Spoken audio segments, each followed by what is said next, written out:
आज प्रकाशित हुई ट्यूरिन के कफन पर आधारित एक नई किताब में इस विषय पर जानकारी दी जा रही है। यह वही लिनेन का कपड़ा है जिस पर यीशु के दफनाने की तैयारी के दौरान उनके पदचिह्न होने का विश्वास किया जाता है। और अब एक नया शोध सामने आया है जो उन लोगों के दावे को गलत साबित कर सकता है जो इसे एक सुनियोजित नकली कफन बताते थे। बैरी श्वार्ज ने ट्यूरिन के कफन पर विश्व के अग्रणी वैज्ञानिक विशेषज्ञ के रूप में 40 वर्ष बिताए। एनी ने अभी खुलासा किया है कि कपड़े से निकाले गए नए डीएनए से एक ऐसी कहानी सामने आ रही है जिसके लिए कोई भी तैयार नहीं था। आनुवंशिक अनुक्रम उन मध्ययुगीन यूरोपीय लोगों से मेल नहीं खाते जिन्होंने इसे छुआ था। वे उन इतालवी पुनर्स्थापकों से भी मेल नहीं खाते जिन्होंने इसकी मरम्मत की थी। और ये पृथ्वी के किसी भी क्षेत्र की किसी भी आबादी से मेल नहीं खाते। इसके बजाय शोधकर्ताओं ने 3 अलग अलग महाद्वीपों से माइटोकॉन्ड्रियल मार्करों को एक ही कफन पर केंद्रित पाया, जो आनुवंशिकी में संदूषण के सभी जात मॉडलों को ध्वस्त कर देता है। जब श्वार्ज ने प्रमुख आनुवंशिकीविद से स्पष्टीकरण मांगा तो उनकी प्रतिक्रिया ने उन्हें चौंका दिया। यह किसी भी जात चीज से मेल नहीं खाता। विश्लेषण टीम के 3 सदस्यों ने चुपचाप शोध पत्र से अपने नाम हटा दिए। हटाना विज्ञान गलत था इसलिए नहीं, बल्कि इसलिए कि वे इसके परिणामों से डरते थे। अब आप जो सुनने वाले हैं वह उस डर के पीछे की पूरी कहानी है। मैं ट्यूरिन कफन अनुसंधान परियोजना का आधिकारिक दस्तावेजी फोटोग्राफर था। ट्यूरिन कफन अनुसंधान परियोजना पहली और एकमात्र वैज्ञानिक टीम थी जिसे ट्यूरिन कफन का गहन अध्ययन करने की अनुमति दी गई थी। अब मैं आपको बताना चाहता हूं कि मैंने अभी 6 सप्ताह का व्याख्यान दौरा पूरा किया है। 3 राज्य, 12 शहर, 22 व्याख्यान, सभी 2 घंटे या उससे अधिक के, और सभी तात्कालिक भाषण थे। और इसकी शुरुआत एक यहूदी संशयवादी से होती है जो कभी भी इन सब बातों पर विश्वास नहीं करना चाहता था। डीएनए जिसे किसी को भी नहीं मिलना चाहिए था, जनता को यही बताया गया था। पड़ुआ विश्वविद्यालय के एरोनॉमी विभाग के शोधकर्ताओं ने कफन की सतह के रेशों से डीएनए निकाला और उसमें ऐतिहासिक परिस्थितियों के अनुरूप निशान पाए। यह बात तकनीकी रूप से तो सही है, लेकिन साथ ही यह एक सावधानी पूर्वक संशोधित अर्ध सत्य भी है। डॉक्टर जॉनी बरकचा की टीम को वास्तव में अलग अलग माइटोकॉन्ड्रियल एचएलओ समूह मिले जो उन आबादी से थे जिनका पहली शताब्दी के एक ही लिनन के टुकड़े पर एक साथ पाए जिन्हें मेमोय जाने का कोई तार्किक कारण नहीं था। हैप्लो समूह L2 उपसहारा पश्चिम अफ्रीका में केंद्रित था। हैप्लो समूह M भारतीय उपमहाद्वीप में गहराई से जुड़ा हुआ है। पूर्वी भूमध्य सागर से ड्रू के समुदायों से मेल खाने वाले अनुक्रम, 3 महाद्वीपों में फैली आबादी से जुड़े प्राचीन मार्कर। सारा ध्यान एक ऐसे कफन पर केंद्रित था जिसे कथित तौर पर पिछले 7 शताब्दियों से यूरोप में संग्रहित रखा गया था। अब यदि यह सदियों से भिक्षुओं, पुनर्स्थापकों और तीर्थयात्रियों द्वारा कपड़े को छूने से उत्पन्न साधारण संदूषण होता तो आप इस पर एक काफी हद तक अनुमानित यूरोपीय छाप की उम्मीद कर सकते थे। फ्रांसीसी, इतालवी, शायद कुछ व्यापक भूमध्य सागरीय प्रभाव। लेकिन ऐसा कुछ सामने नहीं आया। भौगोलिक फैलाव बहुत व्यापक था, वितरण बहुत विशिष्ट था और समूहीकरण बहुत सुनियोजित था। यह संचित संदूषण से कम और प्राचीन दुनिया के आनुवंशिक मानचित्र जैसा अधिक प्रतीत होता था, जिसमें व्यापार मार्ग और प्रवासन पथ थे जो असाधारण परिस्थितियों के बिना सामान्यतः एक ही वस्तु पर नहीं मिलते। और तो और जब बराका की टीम ने अपने माइटोकॉन्ड्रियल डेटा की तुलना ज्ञात संदूषण मॉडलों से की तो उनमें से कोई भी मेल नहीं खाया, एक भी नहीं। आनुवंशिकी विदों द्वारा ऐतिहासिक कलाकृतियों पर डीएनए के संचय की व्याख्या करने के लिए उपयोग किए जाने वाले मानक ढांचे इस कपड़े पर लागू होने पर पूरी तरह से विफल हो गए। उनके द्वारा परीक्षण किए गए हर मॉडल, तीर्थयात्रियों का संपर्क, पुनर्स्थापक द्वारा संभालना, पर्यावरणीय स्थानांतरण में से कोई भी उस विशिष्ट एचएलओ समूह वितरण की व्याख्या करने में विफल रहा जो वे देख रहे थे। लेकिन यहां वह हिस्सा है जो प्रेस विज्ञप्ति में कभी नहीं आया।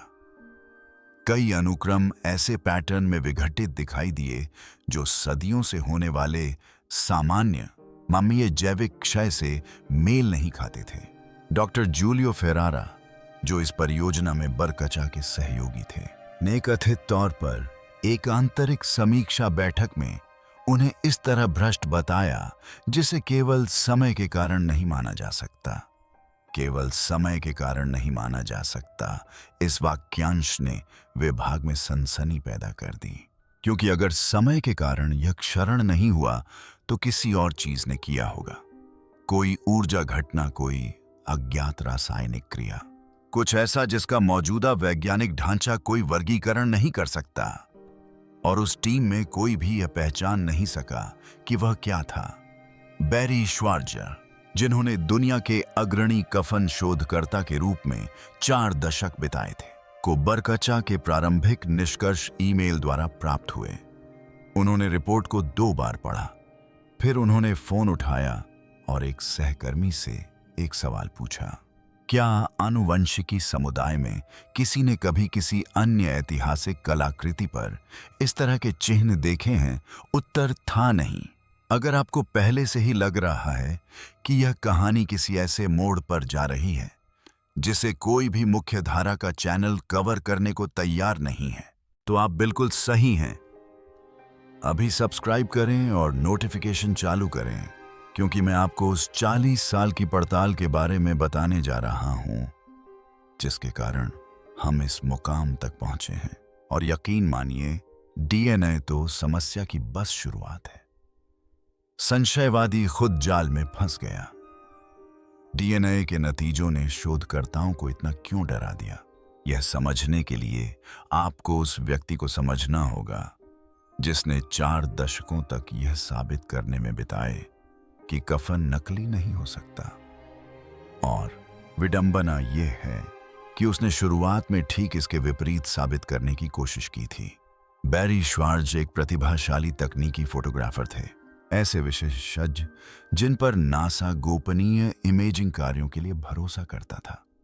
जब अमेरिकी वैज्ञानिकों की एक प्रतिष्ठित टीम ने उन्हें ट्रिन के कफन की प्रत्यक्ष जांच के लिए नियुक्त किया, तो उन्होंने लगभग उनका मजाक उड़ाया। वे यहूदी थे। उनका मानना था कि यह एक मध्ययुगीन चित्रकारी है। वह इटली के लिए उड़ान भरता, कुछ ब्रश स्ट्रोक देखता, मुफ्त यूरोपीय छुट्टी का आनंद लेता और 1 सप्ताह के भीतर घर लौट आता। वह सम्मेलनों में भी इस बारे में मजाक करता था। वह मजाक अगले 40 वर्षों तक उसका पीछा करता रहा। एक बात है जिसके बारे में कोई बात नहीं करता। टिन पहुंचते ही और कफन के सामने खड़े होते ही कुछ बदल गया। कफन पर बनी छवि जब फोटोग्राफिक नेगेटिव में देखी जाती है तो कुछ ऐसी बन जाती है जो आपको स्तब्ध कर देती है। शरीर पर कोड़ों के निशान फॉरेंसिक बारीकी से अंकित हैं। चेहरे की बनावट आश्चर्यजनक रूप से सटीक है। कलाई पर घाव हैं, हथेलियों पर नहीं, जैसा कि हर मध्ययुगीन कलाकार ने गलत तरीके से चित्रित किया था।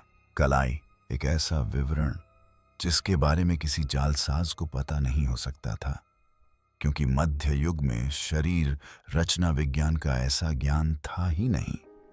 श्वार्ज़ ने बाद में कहा कि कफन पर बनी छवि में कुछ अनोखा था, कुछ ऐसा जो हम में से किसी के भी परिचित अन्य चित्रों से अलग था।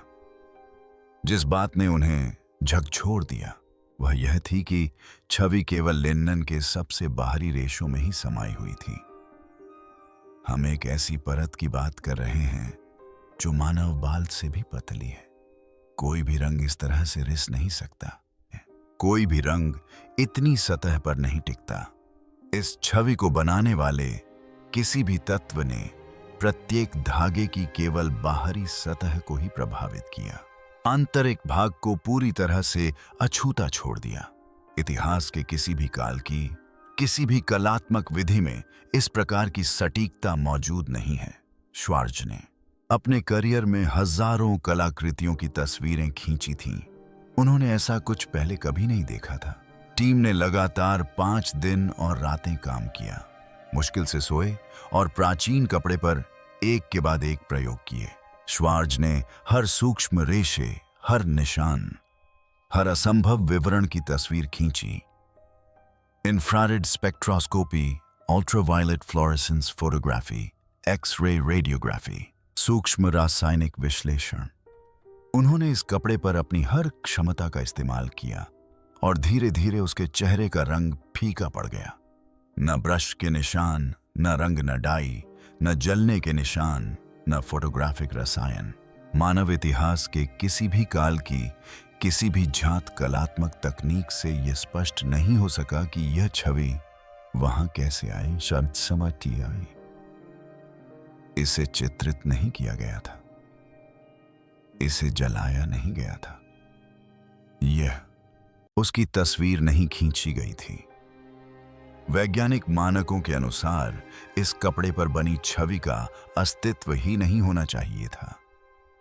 लेकिन बात यहीं खत्म नहीं हुई, क्योंकि आगे जो हुआ उससे श्वार्ज़ को एहसास हुआ कि वह किसी जांच में नहीं फंसा था, बल्कि एक ऐसे जाल में फंस गया था जिससे वह कभी नहीं निकल पाएगा। शायद ईश्वर ने अपने चुने हुए लोगों में से किसी एक को इस टीम में शामिल करना चाहा था। श्वार्ज़ ने 2 बार पीछे हटने की कोशिश की।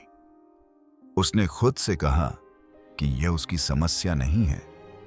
वह यहूदी था, उसे क्या फर्क पड़ता था किसी ईसाई अवशेष से। लेकिन कफन ने उसका पीछा नहीं छोड़ा। फिर डॉन लिन की एंट्री हुई और कहानी ने एक ऐसा मोड़ ले लिया जिसकी श्वार्ज़ ने कभी कल्पना भी नहीं की थी। लिन कोई मामूली शोधकर्ता नहीं थे जो प्राचीन अवशेषों की खोज में लगे हों। इस व्यक्ति ने नासा के वॉयेजर मिशन पर काम किया था, वही अंतरिक्ष यान जिसने बृहस्पति और शनि की पहली नजदीकी तस्वीरें भेजी थीं। उन्होंने गैलीलियो मिशन पर काम किया था। वे जेट प्रोपल्शन लेबोरेटरी JPL के शीर्ष इमेजिंग विशेषज्ञों में से एक थे, वही संस्थान जो मंगल रोवर बनाता और संचालित करता है। उनकी सुरक्षा मंजूरी ही अधिकांश लोगों की करियर महत्वाकांक्षाओं से कहीं अधिक थी। जब डॉन लिन अपने कमरे में बोलते थे तो बातचीत रुक जाती थी और सभी ध्यान से सुनते थे। एक योजना बैठक के दौरान श्वार्ज़ ने अंततः उनसे सवाल किया, मैं यहां क्यों हूं? मैं बस एक यहूदी हूं जिसका इस सब से कोई लेना देना नहीं है। लिन का जवाब उसे किसी मालगाड़ी की तरह लगा। यीशु भी यहूदी थे, उसने सहज भाव से कहा। फिर वह थोड़ा और करीब आया। उसकी आवाज धीमी हो गई। शायद ईश्वर ने विशेष रूप से अपने चुने हुए लोगों में से किसी एक को इस खास टीम में शामिल करना चाहा था। श्वार्ज़ के रोंगटे खड़े हो गए। कमरे का माहौल अचानक बदल गया। लिन ने उसे ट्यूरिन जाने, अपना सर्वश्रेष्ठ पेशेवर काम करने और इस भरोसे पर चलने को कहा कि समय आने पर बड़ा उद्देश्य अपने आप प्रकट हो जाएगा। उन शब्दों ने श्वार्ज़ के जीवन की दिशा पूरी तरह बदल दी। उसे जरा भी अंदाजा नहीं था कि वह एक ऐसे रहस्य में उलझने वाला है जो उसका पूरा जीवन अपने कब्जे में ले लेगा। अब यहां से कहानी में एक नया मोड़ आता है। अगले 3 वर्षों में SATRP टीम ने कफन पर हर संभव वैज्ञानिक परीक्षण किया ताकि उसे खोलकर यह साबित किया जा सके कि यह एक सुनियोजित जालसाजी थी। इसके बजाय उन्हें लगातार बाधाओं का सामना करना पड़ा और वे केवल इस्तेमाल की गई तकनीक की पहचान करने में ही असफल नहीं हुए। उन्होंने प्रमुख वैज्ञानिक पत्रिकाओं में प्रकाशित गहन समीक्षा के माध्यम से यह साबित कर दिया कि किसी भी युग की कोई भी जात तकनीक इन विशिष्ट विशेषताओं वाली इस विशिष्ट छवि को उत्पन्न नहीं कर सकती। और तो और 2005 में इटली के ईएनए अनुसंधान केंद्र के डॉक्टर पाउलो डिलाजेरो ने उपलब्ध सबसे उन्नत पराबैंगनी एक्सिमर लेजर का उपयोग करके छवि के कुछ गुणों को दोहराने का प्रयास किया। कई वर्षों के प्रयासों के बाद उनकी टीम व्यक्तिगत लिनेन रेशों पर सतही रंग को पुनः उत्पन्न करने में सफल रही, लेकिन केवल डाक टिकट के आकार के लगभग एक छोटे से हिस्से पर। डिलाजेरो की स्वयं की प्रकाशित गणनाओं के अनुसार इसे पूरे कफन के आयामों तक विस्तारित करने के लिए 34 ट्रिलियन वॉट शक्ति उत्पन्न करने वाले पराबैंगनी प्रकाश के एक साथ विस्फोट की आवश्यकता होगी। पृथ्वी पर किसी भी शताब्दी में कोई भी तकनीक इतनी शक्ति उत्पन्न करने के दूर दूर तक भी नहीं पहुंच सकती। श्वार्ज ने पुष्टि की कि हमारे 3 साल पूरे होने पर हमने अपना शोध सहकर्मी समीक्षित वैज्ञानिक पत्रिकाओं में प्रकाशित किया और व्यापक वैज्ञानिक जगत की प्रतिक्रिया थी सन्नाटा। कोई बड़ा खंडन नहीं, काम को गलत साबित करने का कोई गंभीर प्रयास नहीं, बस खामोशी। ऐसी खामोशी जो बताती है कि कोई प्रभावशाली व्यक्ति इस चर्चा को आगे नहीं बढ़ाना चाहता, लेकिन वह खामोशी सबसे बुरे तरीके से टूटने वाली थी, क्योंकि रक्त के साक्ष्य से श्वार्ज की सारी धारणाएं बदलने वाली थीं। उस फोन कॉल ने एक संशयवादी के सारे भ्रम तोड़ दिए। अपनी आंखों से सब कुछ देखने के बाद भी श्वार्ज को विश्वास नहीं हुआ। 18 वर्षों तक उन्होंने हठपूर्वक उस बात को मानने से इनकार कर दिया जो उनके स्वयं के शोध से पता चल रही थी। कारण देखने में तो सरल लग रहा था। कफन पर खून के धब्बे अभी भी लाल थे। बुनियादी फॉरेंसिक जानकारी रखने वाला कोई भी व्यक्ति जानता है कि पुराना खून कुछ ही घंटों में गहरा भूरा हो जाता है। इस एक बात ने 2 दशकों तक उनके संदेह को पुख्ता कर दिया। फिर 1995 में एक फोन कॉल ने सब कुछ तहस नहस कर दिया। दूसरी तरफ डॉक्टर थे, हार्वर्ड से शिक्षित जैव रसायनज्ञ, विश्व प्रसिद्ध रक्त रसायन विशेषज्ञ और त्रुटिहीन साख वाले यहूदी शोधकर्ता एलन एडलर। ये कोई संकीर्ण विचारधारा वाले सिद्धांतकार नहीं थे। एडलर ने पीयर रिव्यूड हेमेटोलॉजी पत्रिकाओं में व्यापक रूप से शोध प्रकाशित किया था। जब वे रक्त साक्ष्य के बारे में अधिकार पूर्वक बोलते थे तो सरकारें और प्रमुख फॉरेंसिक संस्थान ध्यान से सुनते थे। बैरी एडलर ने असामान्य रूप से तनावपूर्ण स्वर में कहा, रक्त के नमूनों में बाइलिरुबिन का स्तर असामान्य रूप से अधिक है, अत्यंत उच्च।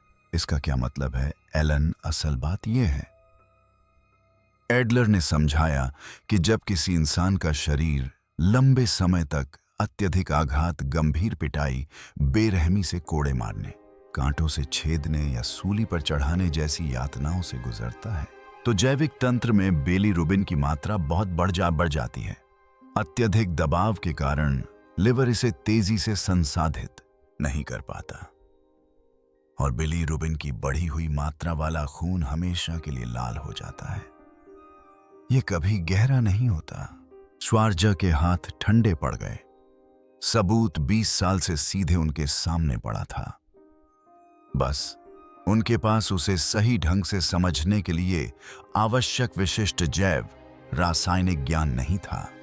उस एक पल में उनके सारे संदेह दूर हो गए। रक्त रसायन न केवल प्रामाणिकता के अनुरूप था, बल्कि यह ठीक उसी प्रकार की हिंसक मृत्यु के अनुरूप था जिसका दस्तावेजीकरण कफन हमेशा से करने का दावा करता रहा था। लेकिन वह बात जो उस फोन कॉल के बाद भी लंबे समय तक श्वार्ज को रातों की नींद उड़ाती रही, वह यह थी कि बिलिरुबिन का खुलासा 1995 में हुआ था। डीएनए से संबंधित निष्कर्ष बाद में सामने आए और उनकी तुलना में रक्त रसायन का विश्लेषण सरल प्रतीत हुआ। आनुवंशिक अनुक्रमों ने ही इस मॉडल को ध्वस्त कर दिया।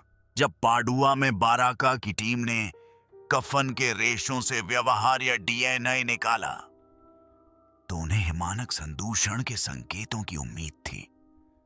सदियों से यूरोपीय संचालकों, भिक्षुओं, पुनर्स्थापकों के संपर्क में रहने से यह आनुवंशिक रूप से पृष्ठभूमि शोर के समान था। किसी भी ऐतिहासिक कलाकृति के विश्लेषण के लिए यह एक मानक प्रक्रिया है। इसके बजाय उन्हें एक ऐसी आनुवंशिक पहेली मिली जिसका कोई हल नहीं था। माइटोकॉन्ड्रियल विश्लेषण से हजारों मील और हजारों वर्षों के अंतराल पर अलग हुई आबादी के हैप्लो समूह सामने आए।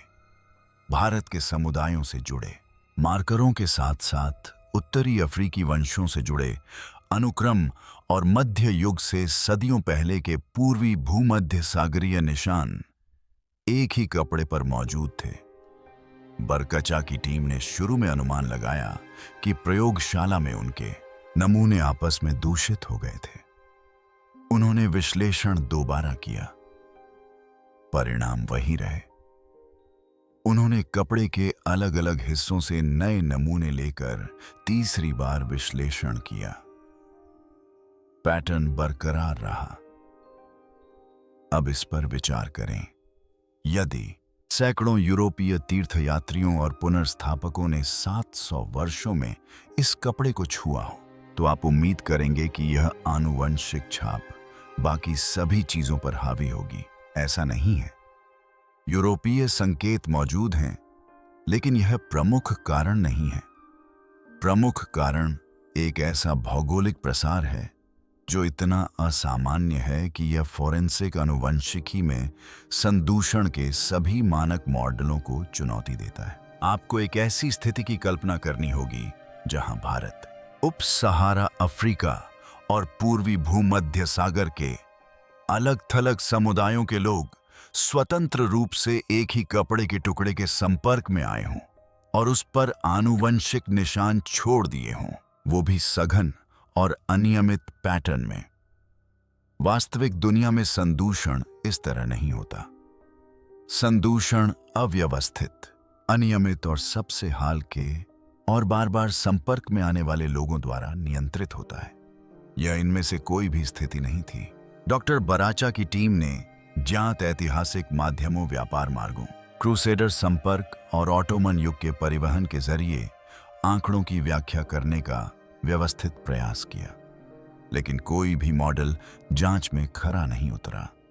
हैप्लो समूह का वितरण बहुत सटीक था, कपड़े के विशिष्ट क्षेत्रों में बहुत केंद्रित था और इतना विविध था कि किसी एक ऐतिहासिक मार्ग से इसकी व्याख्या करना असंभव था। यही वह बात थी जिसने कथित तौर पर डॉक्टर फेरारा को रातों की नींद उड़ा दी थी। कई माइटोकॉन्ड्रियल अनुक्रमों में ऐसे क्षरण पैटर्न दिखाई देते हैं जो सदियों से होने वाले सामान्य जैविक क्षय के अनुरूप नहीं थे। मानक प्राचीन डीएनए का क्षरण अनुमानित तरीके से होता है। यह विशिष्ट तरीकों से खंडित होता है जिन्हें आनुवंशिकीविद अच्छी तरह समझते हैं और सटीक रूप से मॉडल कर सकते हैं। लेकिन कफन के कुछ अनुक्रम अलग तरह से खंडित हुए थे, मानो क्षरण समय के अलावा किसी अन्य कारण से हुआ हो, जैसे कोई ऊर्जा घटना, कोई अज्ञात रासायनिक प्रक्रिया या कुछ ऐसा जिसके लिए वर्तमान वैज्ञानिक ढांचा कोई श्रेणी नहीं दे सकता। निजी पेशेवर बातचीत में जो सम्मेलनों के बाद गलियारों में होती हैं और कभी रिकॉर्ड पर नहीं आती, प्रमाणित आनुवंशिकीविदों ने स्वीकार किया है कि उन्होंने आज तक किसी भी अन्य कलाकृति पर इस तरह के क्षरण के निशान नहीं देखे हैं। ये पैटर्न न केवल संदूषण मॉडल में फिट नहीं बैठते, बल्कि इस क्षेत्र में वर्तमान में उपलब्ध किसी भी मॉडल में फिट नहीं होते। और यहीं से मामला वास्तव में असहनीय सहज हो जाता है। आधिकारिक अकादमिक स्थिति अभी भी इस बात पर अड़ी है कि कफन मध्ययुगीन काल की एक नकली कृति है। रक्त रसायन के प्रमाणों से क्रूस पर चढ़ाने के समान अत्यधिक शारीरिक आघात सिद्ध होने के बावजूद, ऐसी छवि निर्माण के बावजूद जो अब तक विकसित सभी तकनीकों को चुनौती देती है।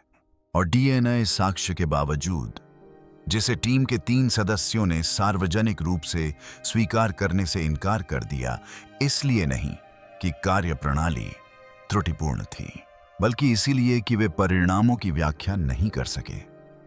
ऐसा लगता है मानो निष्कर्ष पहले ही लिख दिया गया था और साक्ष्य से आज्ञाकारी रूप से सहयोग करने की अपेक्षा की गई थी। लेकिन साक्ष्य उस कहानी का समर्थन नहीं कर रहे हैं, स्वाटे कर रहे हैं। बिल्कुल भी नहीं। वे सवाल जो वे नहीं पूछना चाहते, क्या होगा अगर डीएनए सिर्फ यह साबित न करे कि कफन पुराना है, बल्कि अविश्वसनीय रूप से पुराना साबित करे? क्या होगा अगर असामान्य हैप्लो समूह संदूषण न उस व्यक्ति की वास्तविक आनुवंशिक पहचान हो जिसे इस कपड़े में लपेटा गया था? क्या होगा अगर क्षरण के पैटर्न किसी घटना, ऊर्जा के विस्फोट, परिवर्तन के किसी ऐसे क्षण की ओर इशारा करते हों जिसे मुख्य धारा का विज्ञान समझने की शुरुआत भी नहीं कर सकता? ये किसी गुमनाम षड्यंत्र मंच की मामूली थ्योरी नहीं है। संस्थागत संबद्धता और सहकर्मी समीक्षित प्रकाशन, इतिहास वाले शोधकर्ताओं द्वारा ऐसे प्रश्न उठाए जा रहे हैं जो किसी तरह आधिकारिक पत्रिकाओं में कभी प्रकाशित नहीं होते। ये ऐसे प्रश्न हैं जो सम्मेलन भोजों में दबी आवाज में उठाए जाते हैं, लेकिन मंचों पर कभी नहीं पूछे जाते, क्योंकि सार्वजनिक रूप से इन्हें पूछने का मतलब है अपने करियर को दांव पर लगाना। और आधुनिक अकादमिक जगत में यह रहस्य ही एकमात्र ऐसा विषय है जहां जिज्ञासा को एक पेशेवर दायित्व के रूप में देखा जाता है। यही वह बात है जो श्वार्ट्ज को सबसे ज्यादा परेशान करती है। डीएनए निष्कर्षों पर वैज्ञानिक समुदाय की प्रतिक्रिया संशयपूर्ण नहीं थी, ऐसा संशय जिसका वे सम्मान कर सकते थे। यह टालमटोल थी जो शोधकर्ता आमतौर पर असामान्य आंकड़ों को चुनौती देने का मौका मिलते ही तुरंत आगे आते थे। उन्होंने इस पर ध्यान ही नहीं दिया। कोई प्रतिवाद अध्ययन नहीं, कोई दोहराव का प्रयास नहीं, कोई प्रकाशित आलोचना नहीं, बस जानबूझकर संस्थागत चुप्पी साधे रखी गई। और विज्ञान में इस तरह की चुप्पी किसी भी खंडन से कहीं अधिक प्रभावशाली होती है। अब इस पर विचार कीजिए। जिस किसी ने भी उस कफन को कब्र से निकाला, उसने खुद को उतने ही खतरे में डाला जितना कि सूली पर चढ़ाए गए व्यक्ति ने। रोमन सैनिक इससे कहीं कम गंभीर अपराधों के लिए लोगों को मौत की सजा देते थे। अपने आप से ईमानदारी से पूछिए, क्या आप अपने पड़ोस में रहने वाले व्यक्ति के एक कपड़े के टुकड़े को बचाने के लिए सूली पर चढ़ने का जोखिम उठाएंगे? या आप यह बड़ा जोखिम केवल उसी व्यक्ति के लिए उठाएंगे जिसके बारे में आपको सच में विश्वास हो कि उसने मृत्यु को मात दी है? इस कपड़े का अस्तित्व ही एक ऐसी कहानी बयां करता है जिसे ऐतिहासिक रिकॉर्ड स्वीकार करने से कतराता रहा है। वह व्यक्ति जो मुख्य धारा मीडिया द्वारा कफन की कहानी को और मरोड़कर पेश किए जाने के बाद भी उससे मुंह नहीं मोड़ सका। रिपोर्टें अक्सर भ्रामक या पूरी तरह से झूठी थीं। श्वार्ट्ज ने कहा कि उन्होंने एक ऐसा निर्णय लिया जिसने उनकी पूरी विरासत को परिभाषित किया, क्योंकि उन्हें एक ऐसी बात का एहसास हुआ जिसने उनके उद्देश्य को बदल दिया। जनता सबूतों को नकार नहीं रही थी, उन्हें कभी इस तक पहुंच ही नहीं दी गई थी। 1996 में उन्होंने shrewd.com को बिल्कुल नए सिरे से शुरू किया।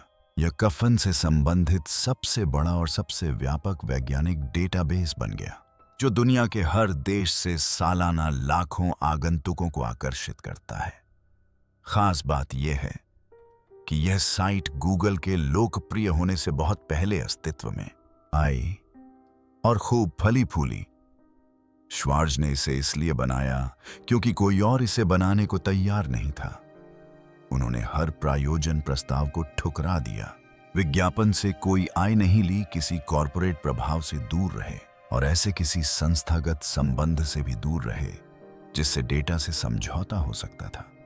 उनका मकसद सिर्फ बिना किसी फिल्टर के वैज्ञानिक प्रमाण प्रस्तुत करना था, जो गंभीरता से अध्ययन करने के इच्छुक किसी भी व्यक्ति के लिए मुफ्त में उपलब्ध हो। 2009 में उन्होंने औपचारिक रूप से ट्यूरिन कफन शिक्षा और अनुसंधान संघ की स्थापना एक गैर लाभकारी संगठन के रूप में की, जिसका उद्देश्य भावी पीढ़ियों के शोधकर्ताओं के लिए साक्ष्यों को संरक्षित करना था, क्योंकि वे समझते थे कि इतने महत्वपूर्ण साक्ष्यों को केवल खोजा जाना ही पर्याप्त नहीं है, बल्कि उन्हें संरक्षित भी किया जाना चाहिए। लोग हमेशा एक ही सवाल पूछते हैं, एक यहूदी व्यक्ति अपना पूरा जीवन इस काम के लिए क्यों समर्पित करेगा? उनका जवाब कभी नहीं बदला। मेरा काम लोगों को यह बताना नहीं है कि उन्हें क्या मानना चाहिए। मेरा काम यह सुनिश्चित करना है कि वैज्ञानिक प्रमाण अक्षुण्ण रहें। लेकिन एक बात जो उन्होंने शायद ही कभी सार्वजनिक रूप से साझा की हो, वह यह है कि इस जांच ने उन्हें एक व्यक्ति के रूप में गहराई से बदल दिया। दशकों तक दुनिया भर में अपने निष्कर्ष प्रस्तुत करने के बाद लोगों ने धीरे धीरे कफन के बारे में पूछना बंद कर दिया। वे उनके बारे में पूछने लगे, अब आप व्यक्तिगत रूप से क्या मानते हैं? बैरी 50 वर्ष की आयु में अपने पूरे वयस्क जीवन में पहली बार उन्हें उस आध्यात्मिक प्रश्न का सामना करने के लिए मजबूर होना पड़ा जिससे वे बचपन से ही सक्रिय रूप से भागते रहे थे। एक कट्टर रूढ़िवादी यहूदी परिवार में पले बढ़े, जहां हर पवित्र परंपरा का अक्षरशः पालन किया जाता था। फिर दशकों तक उन्होंने जानबूझकर इसे एक प्रासंगिक अंधविश्वास मानकर नकार दिया। लेकिन इस पड़ताल के दौरान अपने भीतर की सच्चाई को परखते हुए कुछ ऐसा अप्रत्याशित घटित हुआ जिसकी उन्होंने कभी कल्पना भी नहीं की थी। उनके शांत शब्दों में, जो उन्होंने कोमल और गहन चिंतन से कहे थे, उन्होंने कहा, मुझे यह जानकर सचमुच आश्चर्य हुआ कि ईश्वर वास्तव में हर समय वहीं मौजूद थे। वे बस धैर्यपूर्वक मेरी प्रतीक्षा कर रहे थे कि मैं मुड़कर उन्हें स्वीकार करूं। श्वार्ज़ ने कभी धर्म परिवर्तन नहीं किया। उन्होंने कभी अपनी यहूदी पहचान नहीं छोड़ी। लेकिन अब वे यह दिखावा नहीं कर सकते थे कि सबूत उन्हें उस जगह नहीं ले गए जहां वे कभी जाना नहीं चाहते थे। एक ऐसी जगह जिसे विज्ञान अकेले पूरी तरह से परिभाषित नहीं कर सकता। एक ऐसा सवाल जिससे आप बच नहीं सकते। बैरी श्वार्ज़ ने कभी भी जानबूझकर आस्था के बारे में कुछ भी साबित करने का प्रयास नहीं किया। वह महज एक फोटोग्राफर थे जो वैज्ञानिक प्रमाणों का अनुसरण करते थे, चाहे वे उन्हें ईमानदारी से कहीं भी ले जाएं। और उनका अनुसरण करते हुए वे एक ऐसी जगह पहुंचे जिसे आधुनिक विज्ञान आज भी स्पष्ट नहीं कर पाया है। एक ऐसी जगह जो शक्तिशाली संस्थाओं को बेहद असहज कर देती है। यह एक ऐसा मामला है जो ऐसे बुनियादी सवाल खड़े करता है जिन्हें ज्यादातर शोधकर्ता खुलकर पूछने से डरते हैं। रक्त रसायन परीक्षण से सूली पर चढ़ाने जैसी यातना की पुष्टि होती है। बिलिरुबिन का स्तर इतना अधिक है कि यह मृत्यु से पहले लंबे समय तक चले अत्यधिक आघात के कारण ही हो सकता है। यह तस्वीर मानव इतिहास की हर तकनीक को चुनौती देती है। सतही रंग में इतना सटीक बदलाव कि दुनिया का सबसे उन्नत लेजर भी इसे केवल एक स्टैंप के आकार के पैच पर ही बना सकता है। और डीएनए, 3 महाद्वीपों से मिले हुए असामान्य आनुवंशिक चिन्ह जो किसी की भी अपेक्षा से परे एक कहानी बयां करते हैं। यही कारण है कि जब बाकी सब लोग घर चले जाते हैं, तब भी शोधकर्ता अपनी स्क्रीन पर टकटकी लगाए बैठे रहते हैं। 40 वर्षों की जांच, सैकड़ों सहकर्मी समीक्षित परीक्षण, कई वैज्ञानिक विषयों का एक ही असहज निष्कर्ष पर पहुंचना। इस कपड़े की व्याख्या किसी भी प्रक्रिया से नहीं की जा सकती, न प्राकृतिक प्रक्रिया से, न कृत्रिम प्रक्रिया से। और इसे समझाने के लिए सबसे योग्य लोग ही सबसे ज्यादा कोशिश करने से कतराते हैं। तो यहाँ एक बुनियादी सवाल है जो आपको ईमानदारी से खुद से पूछना चाहिए। क्या टिन का कफन हमारी वर्तमान वैज्ञानिक समझ से परे किसी चीज का भौतिक प्रमाण है, या ये इतनी उन्नत तकनीक से बनाया गया जालसाजी है कि पृथ्वी पर कोई भी आधुनिक प्रयोगशाला ये पता नहीं लगा सकती कि इसे कैसे बनाया गया था। किसी ऐसे अज्ञात प्रतिभाशाली व्यक्ति द्वारा बनाया गया था जो विज्ञान द्वारा खोजे जाने से सदियों पहले शरीर रचना संबंधी रहस्यों को जानता था और एक ऐसी विधि का उपयोग करता था जिसे कोई भी तकनीक दोहरा नहीं सकती। दोनों में से कोई भी जवाब आपके अब तक के सारे ज्ञान को बदल देगा। नीचे कमेंट्स में अपनी राय जरूर लिखें। मैं हर एक कमेंट पढ़ता हूं, और अगर आप ऐसी छिपी हुई ऐतिहासिक जानकारी चाहते हैं जिसे मुख्य धारा के चैनल छूते भी नहीं हैं, तो अभी सब्सक्राइब करें और नोटिफिकेशन ऑन करें, क्योंकि यह बस शुरुआत है।